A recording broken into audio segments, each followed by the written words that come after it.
Ako ay magluluto ng aking ulamin. At ito ang ating lulutuin. Gulay. At yun na nga, nakapaglagay na ako ng sibuyas at bawang. Ngayon, inilagay ko na yung ating hibe. At isinunod ko ang ating tokwa. At halu-haluin. Halu-haluin ang halu-haluin. Ang ginamit ko nga palang oil ay olive oil para healthy. Mas maganda ito kaysa normal oil. Dahil na nagkakaedad na tayo, kailangan natin ng healthy food. Ngayon, ilalagay ko ng ating beetroot at carrots. Sa mga hindi pa nakakakain ng beetroot, ang lasa nito ay medyo matamis. Hindi lang ito ginugulay, ginagawa rin itong juice. Masarap ang beetroot juice. Pwede mo rin itong pigaan ng lemon para medyo matamis at maasim ang lasa. So balikan na natin ang ating niluluto. Tatakpan muna natin ito ng ilang mga minuto. Eto, okay na ito. Hindi ko siya masyadong pinalambot kasi meron pa akong ilalagay na toge at cabbage. At ito na nga, ilalagay ko na ang mga ito.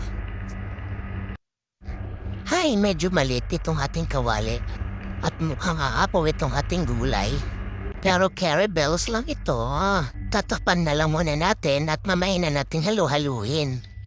O ayan, medyo bumaba ng ating gulay. This time, pwede na natin siyang halu-haluin.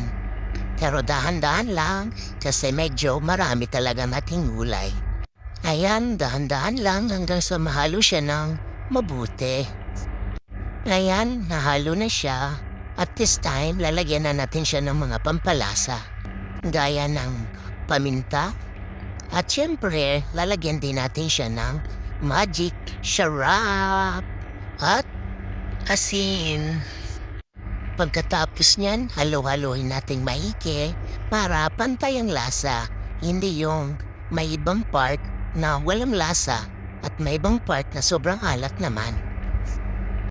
Ayan, sige, halo lang ng halo hanggang sa mahalong mahihi. Ngayon, sa tingin ko, okay na to. Luto na. Heto na ang ating sari-saring gulay. So yummy! Tara, let's kain na tayo! Wait, may pahabol pa pala ako. Tiyak na hindi ko naman maubos ito. So ang matitira nito, pabalutin ko ng lumpia wrapper. At ayun, may lumpiang gulay naman ako.